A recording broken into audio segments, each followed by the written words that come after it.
We know there's a prohibition of eating Chametz on Pesach, as we've discussed, and yesterday we touched, there's also a prohibition of owning Chametz on Pesach, by Yira, by Yimatzeh.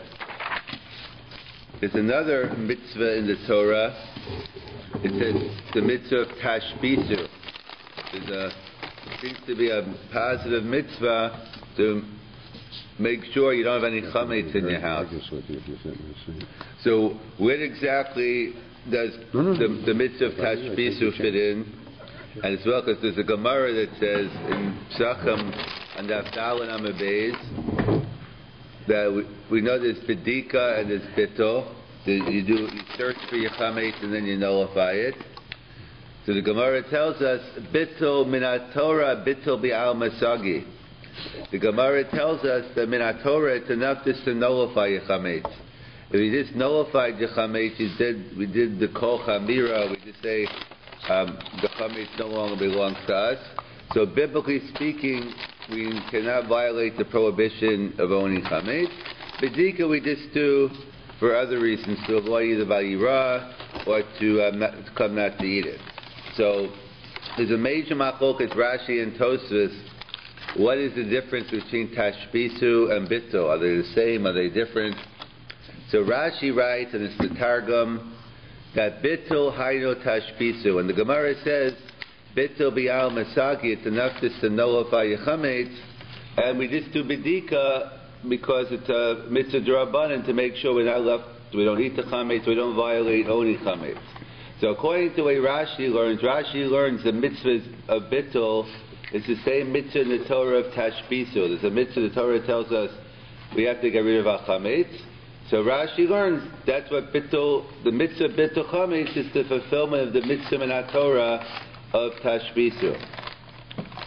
Tosfos disagrees and says, what are you talking about? Tashbisu means to destroy your chametz, to burn it. It's a machlokas in the Gemara, Rabbi Yehuda, Chachamim, whether you have to burn ein bia chametz el esreifa. The Chachamim say Tashbisu b'chal davar. It's a machlokas in the Gemara how you do it, but Tosfos assumes like Rabbi Yehuda, you have to, like we do, our meaning is we burn the chametz. So Tashbisu means to burn the chametz. And Bittul, so what is Bittul? So according to Tosfos, Bittul is something totally different.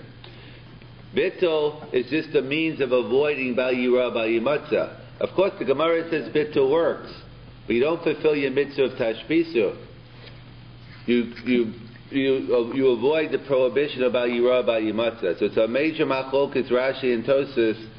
What role does Bittul play? Everyone agrees it works. According to Tosfos, it works, but you don't get your mitzvah of burning your chametz. And according to Rashi, that is the mitzvah. The fact that it says Tashbisu and not Tavaru, not to burn it, that's how you fulfill it. So that's a major machlokas Rashi and Tosfos on whether Bittul is Tashbisu or Bittul is just to avoid the prohibition of owning chametz. So Tosfos writes that, so how does Bittul work then? According to Rashi, Bittul is Tashbisu. That's the mitzvah in Torah. According to Tosfos, then how does Bittul work? What's the mechanism that you nullify your chametz? So Tosfos says it's a classical din we have in Kol Torah Kulo. What do you want to do when you want to get rid of something? So there's a concept called hefker. Hefker means you make something ownerless. You master kafir, and that's based on Tosfos. That's what we do in our Haggadah we have in Hilchos Pesach. We do the kol chamira to fulfill Tosfos' opinion that you have to be masker. We say it should be our chametz should be like the dust of the earth. So Tosfos says Bittul is working through the means of hefker. So the Ramban Nechmani says, what are you talking about? How could you say Bittul is working, mitam hefker, is working through hefker? He has three questions on Tosfos. Number one is, usually hefker is bepeh, you verbalize it. It's true that we do verbalize it today, but the Gemara says, Bittul bi'al masagi. The halacha is that if you just nullify it in your heart, it works. So how could you tell me it's hefker? Hefker usually means you have to verbalize. Here you're not saying anything. Two is, hefker works in front of Beis Din. Here you don't bavata your chametz in front of a Beis Din. Sometimes you do it in front of other people, sometimes you're alone. But most importantly, the Ramban asks on Tosfos, we know if Bittul means Hefker, so Hefker is a kinyan. Hefker is an acquisition, and in this case relinquishing something. So the halacha is when Erev Pesach falls out on Shabbos, when do we do the Bittul Chametz? When Erev Pesach falls out on Shabbos, so as we all remember, if we don't remember I'll tell you, we do the Bittul on Shabbos. We read the Kol Chamira, we nullify a Chametz on Shabbos. So the Ramban asks, if Bittul is Hefker, is a kinyan, we don't make kinyanim on Shabbos. We don't make transactions on Shabbos. So therefore, he rejects the Ramban, and the Ramban rejects Tosfos and says Bittul cannot be working through the mechanism of Hefker because Beis Dins you need 3 people, or because you can't do, how could you do Bittul Chametz on Shabbos then? On Shabbos we don't make transactions. So to answer up the questions on Tosfos, he just says Midrabanan, it's only a din Drabanan of verbalizing. The reason why you generally need a basin is why? Because else you're going to have fight over who owns it. If I could be mafker something in front of no one, to who could ever prove anything, well, I'll say I'm mafker, you said I didn't, it's just, but by chametz, we're not worried. No one's running after your burned chametz. But most importantly, this question of making a kinyan on Shabbos. What's this all about? So there's a Mishnah in Beya. The Mishnah in Beya, and as well as the Rambam discusses it, that we know you can't make kinyanim on Shabbos. Why don't we make a kinyan on Shabbos? It's a rabbinical law because it looks like mekach or memkar. It looks like business. And gzeira, rabbinic gzeira, not biblical here, a rabbinic gzeira you might come to right. So they said don't do business transactions on Shabbos because normally, that's what some say, but I'm not saying, some say not to play Scrabble on Shabbos because it depends how you play Scrabble. I guess apparently people write down. So some say don't play Scrabble on Shabbos, you might come to right. Pashas, we don't have a right to make up our own gezeras today. Whether you want to play Scrabble or not, it's a separate discussion, playing games on Shabbos. But the Gemara, the Mishnah talks about business dealings. You can't do business dealings because you might come to right. And the Rambam also says, a similar halacha, you can't take truma and meiser on Shabbos. Truma and meiser is produce from Israel.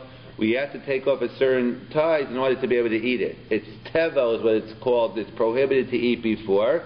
You take off the truma meiser is permitted to eat. So why can't you take truma meiser on Shabbos or Yom Tov? So the Rambam gives 2 reasons.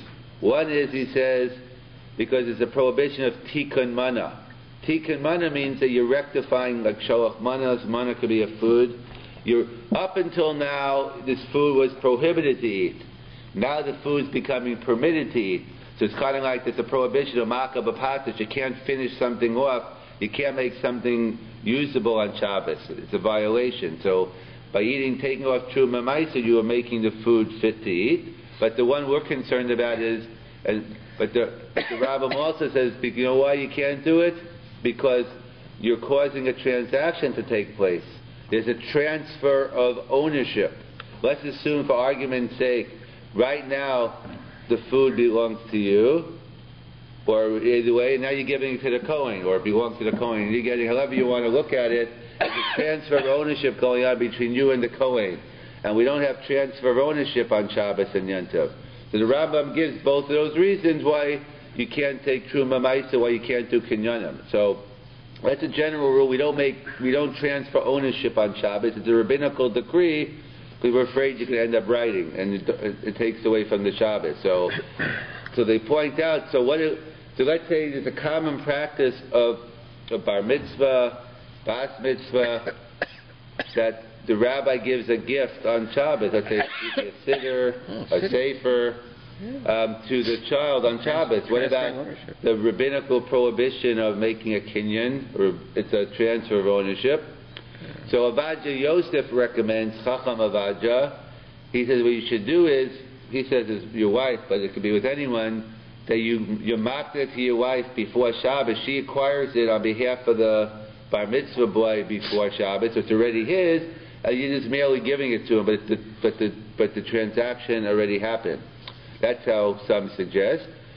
There's an interesting Mordechai, not Mordechai from the Megillah story, but the Mordechai, one of the Rishonim.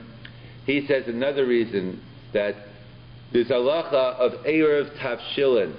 There's a halacha that in order to cook from Yontif to Shabbos, so you have to go through a certain process. So what happens if you forgot to make an Erev Tavshilin, but I didn't? So anyway, there's a separate halacha that a Rav can make an Erev Tavshilin for anyone as long as the B'shogeg, they just forgot, it wasn't intentional. But so let's assume you're not covered under my Erev Tavshilin. I made one, you didn't. So now, you had to give me your food and I'll cook it. You can't cook because you didn't have an Erev Tavshilin. But so of course, why not? But the issue is transfer of ownership. So the Mordechai writes, B'makkah mitzvah will gazru d'Rabbanan. In the case of a mitzvah, the rabbis did institute this rabbinical prohibition of making a transaction, a transfer of ownership. Normally you can't transfer ownership, but in the case now, makkah mitzvah, students Yontif, you have to eat, you need food for Yontif, so it's permitted.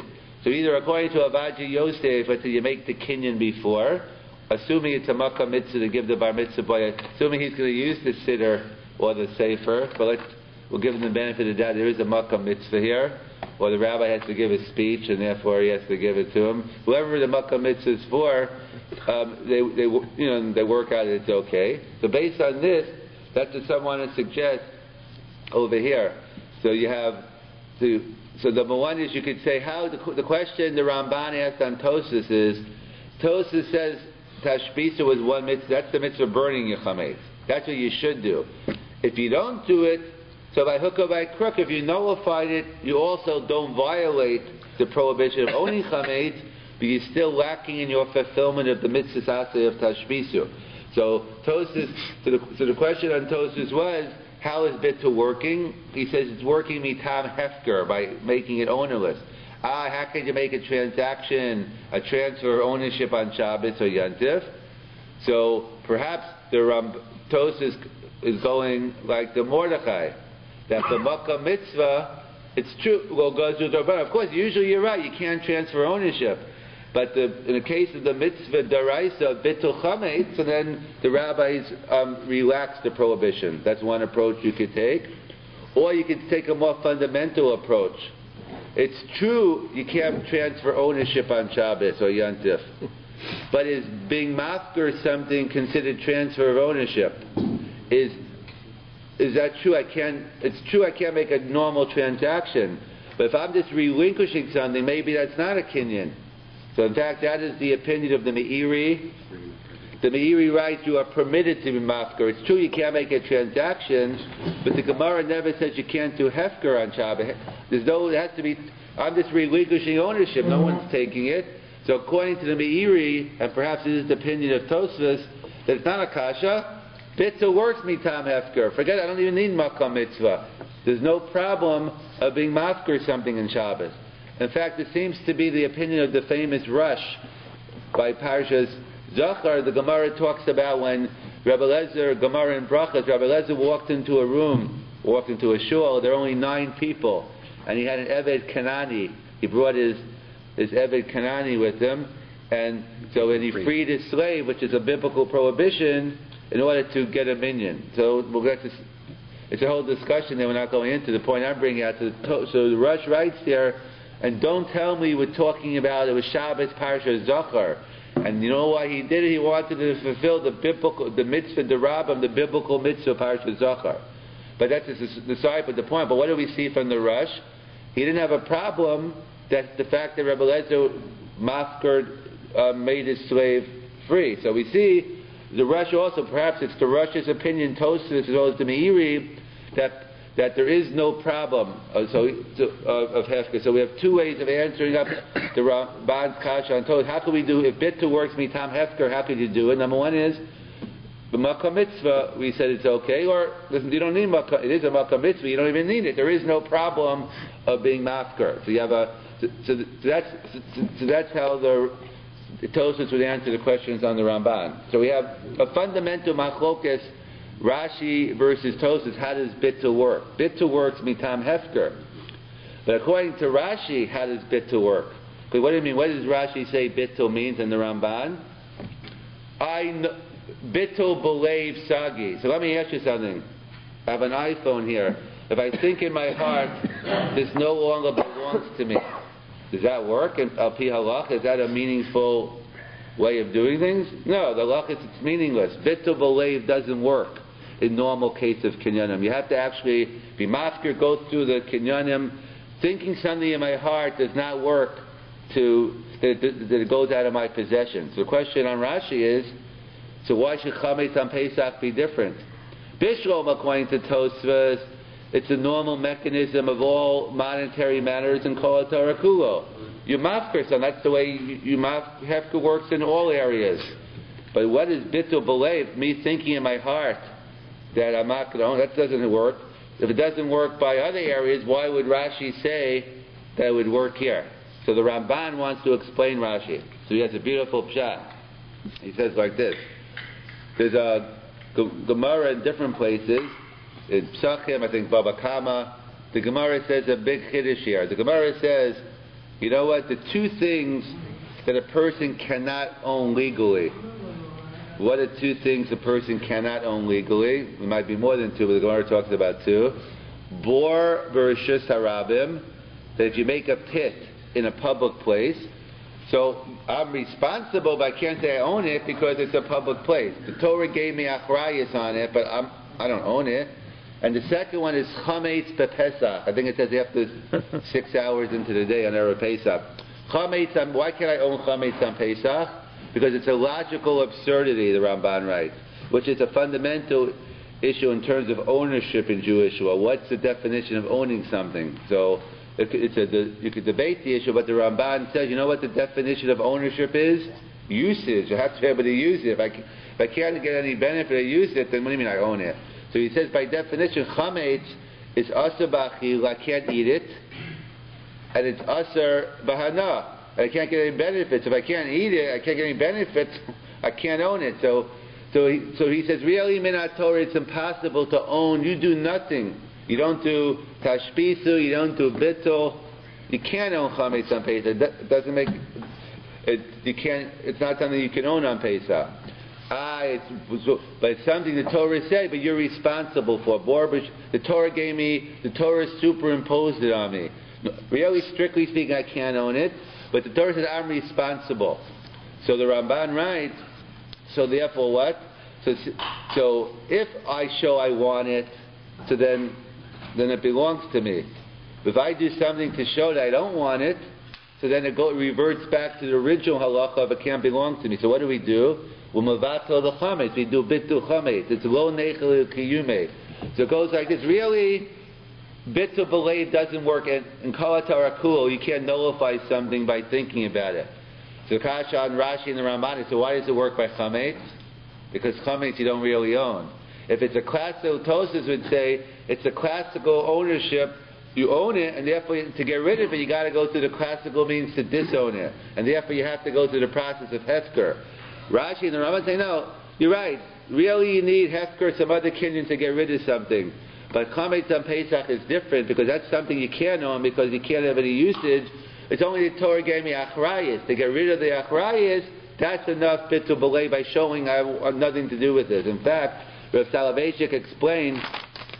This is the pshat. There's a Gemara in Pesachim. It says sometimes the shomer, with the different types of shomer, a watchman, if they're watching chametz on Pesach, bread, cake, they can violate by yirah, by yimatzah. That's the Gemara. Gemara says a shomer at certain times, by watching chametz, can violate the prohibition of owning chametz on Pesach.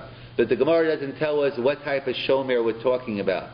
So it's a major machlokas rishon and what type of shomer. So Tosfos writes, you know what type of shomer we're talking about? A shoel, which is a borrower. The difference is a shomer chinam, there's someone who watches something for nothing. There's a shomer sachar, you watch, you get paid. And there's a shoel, the borrower, he gets all the benefit, call him shalom. So Tosfos says, you know, the only type of shomer that watches something is chayev on Pesach for washing bread is a shoel. Why? Because Tosfos' opinion is, why is a shoel obligated in general? Because he's nichnas tachas habalim. He becomes the owner. He takes ownership over this property. He gets all the benefit. So Tosfos is consistent with his view. Tosfos who says that this is working with the classical din of ownership.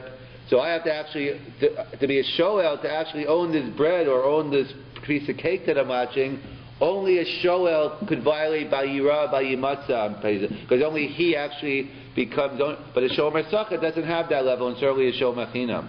And the Tosfos' opinion is that no, that even a shoel mechinam, if he watches some bread on Pesach, he is chayav, he violates the prohibition of owning chametz. Because it's Rashi and the Ramban l'shitasam. That what do they say? You don't have classical ownership here. It's, you just show, really you can't own it. The Torah gives it to me. So by me watching it, I'm showing I want this. I'm watching this piece of bread. I'm watching this chametz. So it's nechelei l'kiyumei. So therefore, according to Rashi, even a shom machinam is chayav, would violate by yira, by yimatzeh, because it's not you don't need the classical ownership on Pesach. So let's summarize. So we have a mitzvah min Torah of tashbisu. The Torah tells us, Parashas Bo, I believe, the mitzvah of destroying a chametz to make sure. We have a machlokas Rashi and Tosfos what tashbisu means. That's another shia, whether I have to actively go out and burn it, or it's enough merely not to have any, which is actually the machlokas Rashi and Tosfos here, whether I have to actually. Not community, if I don't have chametz in my house, I have to go out and buy some so I can burn it. If you hold it's a mitzvah aseh, I'd have to actually go out and buy more and burn it. If you hold like Rashi, merely not having it, but that's a separate share. So that's tashbis is a biblical mitzvah. Then the Gemara tells me, but if you nullify it, it works. So what do you mean nullify it works? So Rashi says that's tashbisu. Bittul and tashbisu are the same. Tosfos says no, bittul. It's true, bittul works by hook or by crook. If I nullify, I don't violate by yira, by yimatzeh. If I don't get my mitzvah of tashbisu, so how does bittul work according to Tosfos? Bittul mitam hefker. Like the classical halacha, I get to nullify, I make things ownerless. So to the Ramban asks on Tosfos, what do you mean bittul works mitam hefker? Where's the peh? Usually when you mafker something, you have to verbalize it. Or you usually be mafker something in front of a basin. There's no basin here. And thirdly, how can we fulfill our mitzvah bittul chametz on Shabbos whenever Pesach falls out on Shabbos? Based on those three questions, the Ramban rejects Tosfos. How does Tosfos answer up the questions? Number one is it's only midrabanan you need three for you only have to verbalize it. Torah could work without it. And normally you need a basin because you have to make sure who owns it. But by chametz on Pesach, no one's concerned. How could you do bittul chametz on Shabbos? Isn't it a transfer of ownership? You're getting rid of it. So either like the Mordechai, that maybe b'makam mitzvah. You're right. Normally you can't do transfer of ownership, but b'makam mitzvah they said okay. Or even more so, maybe Tosfos is of the opinion like the Meiri and the Rush that there is no problem. You can't make a transaction on Shabbos because that looks like a bit commercial transaction. But merely to relinquish something, that's not even, they never included that in the Kinyan, and therefore it's no problem. So that's how Tosfos would answer the questions on the Ramban. So the question is on the Ramban and Rashi, so how does bittul work? I understand according to Tosfos, you mafker it. But since it's nullifying in your heart, doesn't work anywhere else, why should it work by chametz? So that's what the Ramban explains, that the chametz and Pesach and bor b'shus harabim are two things that I don't really own, but the Torah superimposed it on me. There's not the classical din of ownership. So if I show I want it, then I'm in violation of Chametz on Pesach. But if I show I don't want it, i.e. I'm nullified, I say, I make it like dust in the earth, so I show I don't want it, and it goes back to the original halacha that the Ramban writes. If something which is usher to eat and usher to get benefit, then by definition, I can't own it. And that's how we explain this machlokas, Rashi and Tosfos. Rashi says it's not the classical din of ownership. It's only I just have to show that I want it enough to violate Bal Yira. And Tosfos says no, you have to actually own him. That fits into the Gemara in Pesachim. It says a shomer, if you watch bread on Pesach, you violate Bal Yira, Bal Yimatzeh. Tosfos and Rashi are consistent with their views. Tosfos says it has to be a shoel, because a shoel, a borrower, he becomes the owner. Okay, so Tosfos says you have to be the owner, and therefore only a shoel could be violated by Yira, by Yimatzeh, by washing it. And Rashi and the Ramban l'shitas and then no, even a shoel machinam is chai, because all you need is achrayas. If you show that you want this, if you're watching it, that's enough to violate by Yirah by Matzah. So that's a fundamental machlokes. Everyone agrees to the bottom line. There's a mitzvah asay of tashbizu. According to Rashi, you fulfill bittul and tashbizu are one mitzvah. You fulfill it. That is the mitzvah. Because it would have said tavaru, to burn it, for the fact that it's tashbizu. That's what the Targum writes. It means to mavato it. And Tosfos says no. There's a mitzvah asay of tashbizu of burning, and then independently, if whether you did tashbiz or you didn't do tashbiz, whether you missed some chametz, or if you didn't do tashbiz, there's another way of avoiding by yirah, by yimatzah, and that's by doing bitul chametz. That's by nullifying it. And this is the case. And then it works me Tom Hefker, the normal dini mamadas, as opposed to Rashi, that it works separately. It's a special halacha of bitul belev.